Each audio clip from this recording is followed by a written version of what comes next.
Guys তোমাদের বলো কি, সিঁড়িতে উঠতে উঠতে আমরা এলে গেলাম।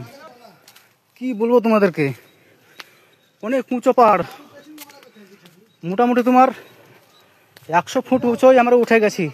100 ফুট নিচে আমাদের পাহাড় আছে। তোমরা যদি এই ভিডিওটা লাইক শেয়ার কমেন্ট না করো তাহলে আমার মনটা কি হয় তোমরাই বলো। হ্যাঁ, এলে গেলাম গো, এলাম। ও কত উঁচু দেখো, আমরা উঠে গেছি, অনেক উঁচু উঠে গেছি আমরা। কত খালে, পুরো খাল জায়গা। কিছু বলেন কি এদিকে কিছু বলেন। ও তো দেখতে পাচ্ছ সব বিল্ডিং গুলা অনেক নিচুতা আছে। আমরা উঠে গেছি উপরে, আর উপরে যাব আমরা। উপরে একটা মসজিদ আছে।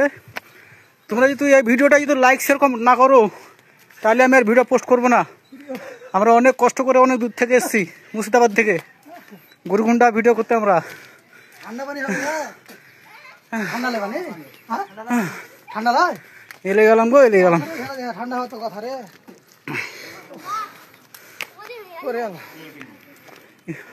এদিকে একটা সিঁড়ি তো